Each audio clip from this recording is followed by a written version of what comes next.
এই ভদ্রলোক কেন বললেন ওনাকে আমি দেখিনি বা চিনি না, ওই ভদ্রলোক যে নিজে পোস্টমর্টম করবেন সেটাও তো আমি জানি না। এটা তো সরকারি পলিসি, ওখানে স্বাস্থ্য দপ্তরের হবে। দিনে দুবার ব্যবহার করো স্টপেজ ক্রিম আর নিজেকে রাখো evergreen. Keya Seth aroma therapy stop age cream, আর খুঁজে পাও নতুন আমিকে। আর একটা হচ্ছে যে পোস্টমর্টমের জন্য যে আবেদন যেটা হয়েছে সেটা স্টুডেন্টরা করেছেন, তাদের একটা দাবি নিয়ে, সেটা আমরা জানি, দেখেছি। প্লাস ওখানে পুলিশের সর্বাধিকারীরা রয়েছেন, স্বাস্থ্য দপ্তরের পুরোটা আছে। কাজটা তো পোস্টমর্টম হবে কি হবে না, কখন হবে কি হবে, সেটা তাদের ইয়েতে এখতিয়ার বা দায়িত্বে ছিল। আমি বললাম আর হয়ে গেল, আমি বলে দিয়েছি বলে তাই সন্ধ্যের পরে এটা হলো, সব আইন কানুন মেনে। মানে এটা কি আমার জন্য এটা আদৌ মানে আইনসিদ্ধ? ওইখানে বাবা মা তো ডেকে নিয়ে গেলেন, আগে গিয়েছিলেন, তারপরে পরে আমি গেলাম। প্রচুর ভিড়, লোকজন, ছাত্রছাত্রীরা, ডাক্তার, পুলিশ, অনেক ওই ঘরটার মধ্যে ভিড়, বন্ধ করে দিচ্ছে দরজা, কেউ যাচ্ছেন কেউ আসছেন। আমরা তো ঢুকতেই পারিনি। তাও ঘন্টা দুয়েক পর তারপরে যখন এই বাইরে আন্দোলন হচ্ছে, চিৎকার হচ্ছে, ডাক্তারবাবুরা বলছেন যে, ডাক্তার স্টুডেন্টরা বা ওই পিজিটিরা যারা আছেন তারা বলছে যে এইভাবে হবে না, এরকম আমরা যে দাবিগুলো করেছি 8টা দাবি মেনে তবে করতে হবে পোস্টমর্টম। তার আগে ঠিক হচ্ছিল কোথায় হবে কি হবে না, সেটা ওরা ঠিক করলেন, মানে স্টুডেন্টের রিপ্রেজেন্টেটিভ যারা আছেন তারা। তারপরে বাবা মায়ের সাথে কথা বলে 8 দফা একটা দাবি হলো, সেই দাবিতে এইভাবে হতে হবে, ম্যাজিস্ট্রেট আসতে হবে, এই সমস্ত সব করলো।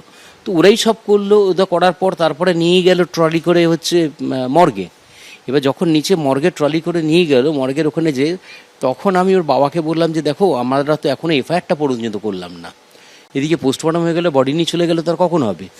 তো তার আগে ওর বাবা বলছিল যে না, কিছু লোক তো বললো এখন দরকার নেই, পরে করলেও হবে।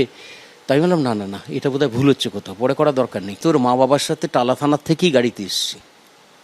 তৎপরতা যারা দেখানোর, যেভাবে দেখেছে, আমার ইচ্ছেই গাড়ি মুভ করেনি, তারা থানাতেই ওরা ছিল। তারপরে ওখানে এসছি, আসার পর বাড়ি থেকে এনেছিল, বাড়িতে থাকার পর আপনার সংবাদ মাধ্যমে সবাই জানে উপরে গিয়েছিল।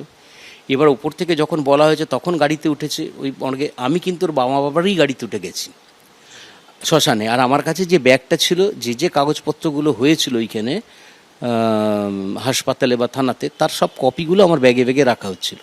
ওদের ওই বলে দাদা কাগজটা নিয়ে যেতে হবে, ওই বার্নিংহাটের কাগজটা।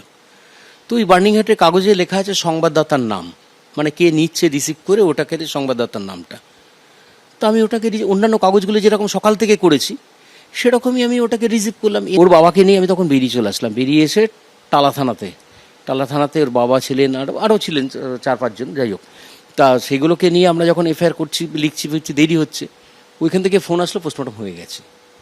ওটা খুব সম্ভবত ওর বাবাকে ফোন করেছিলেন হচ্ছে বৌদি, মানে ওনার মা, আর আমাকে ফোন করেছিলেন সোমনাথ দে, যে আমাদের যে কাউন্সিলর ছিলেন, সে ওখানে ছিলেন। আমি কী করে জানবো উনিই সার্জেন অটোপসির? আমি কি করে জানবো সেটা বলুন না। হাজার হাজার অত বড় বিল্ডিং। বিধায়ক পার্থ ভৌমিক এদের সাথে আপনার কথা হয়েছে, আপনাকে ডেকেছিল, কি আলোচনা হলো? না, আলোচনা না, আমি তো বাইরে ছিলাম। এবার চারিদিক থেকে রটছিল যে আমি নাকি পালিয়ে গেছি, তেন এরকম বিষয়। আমি তো 5 দিন আগে গেছি, মানে যে ঘটনাটা, এই 5 দিন আগে আমি বাইরে গেছি। তো সেটাই আমাকে ফোন করেছিলেন যে তুমি কোথায় আছো, আসলে দেখা করবে, এরকম আলোচনা না। আমাকে বললো যে এই যে ঘটনাটা ঘটেছে এটা নিয়ে কি বলছো, তুমি কি জানো? আমি আপনাদের যেটা বললাম সেটাই বললাম, যে আমি তো আলাদা করে কোনো কথা বলিনি বা হয়নি, আর আমি এখনো দায়িত্ব নিয়ে বলছি। বললো তাহলে ঠিকই তো আছে। সিবিআই যখন আপনাকে ডেকেছিল তখন কি নিয়ে জিজ্ঞাসা করেছিল? সমস্ত বিষয়টাই একদম প্রথম থেকে কি হচ্ছে শেষ অবধি আমার যে অ্যাক্টিভিটি যেগুলো ছিল সেগুলো সব বিষয়গুলো। কোনো স্বাস্থ্য দপ্তরে সন্দীপ ঘোষ বা কারোর সাথে আপনার কোনো যোগাযোগ কোনোদিনই ছিল না, কোনোদিনই ছিল না। কি করে করবো, আমি ফ্লোরগুলোই চিনি না। ওই ঘরে যে নিয়েই গেছে আমাকে, স্টুডেন্টরাই নিয়ে চলে গেছে। আমি না, আমি জীবনে ওই হাসপাতালে শুধুমাত্র 2টো জায়গা চিনতাম। না না না না, মর্গের যে গেটের যে বাইরে যেখানে রয়েছে গাড়ি দাঁড় করে, ওইখানে না বলো, আমি মর্গের বাইরে ওইখানে দাঁড়িয়ে কথা হলো। আর একবার যখন বডিটা বের করছে তখন আমি আর ওর বাবা টালা থানা থেকে আসলাম, এসে এই ক্লাব সিভিল গেটটা সরালো। এই ক্লাব সিভিল গেটের ওখানে আমি দাঁড়িয়ে, ভেতরে যেতে পারবো না দেখতে, ওর মা বাবা ওরা সব গেলেন। আমি ওইখান থেকে ওই যে বেরিয়ে আসলাম, ওর মা বাবার থেকে ডিটাচ হয়ে গেলাম, যে ওরা ভেতরে গেলে। তারপরে হুড় করে সব বেরিয়ে নিয়ে ওইদিকে দৌড়ে চলে গেল। পরে তো আমি ওদের বাড়ির লোকেরা যারা আসলো তাদের ওখানে এসে দেখি বাড়ির লোকেরাও দাঁড়িয়ে রয়েছে। তাহলে আমি যদি হুড়োহুড়ি করি, তা আমি সবার শেষে ওখান থেকে বেরোবো কেন বাড়ির লোকের সাথে? আর তাই যদি হয় বডি সকেনে চলে আসলো, এসে আমি কেন স্মৃতির মোড়ের ওখানে থাকবো, স্মৃতি থেকে আবার টালায় গেলাম।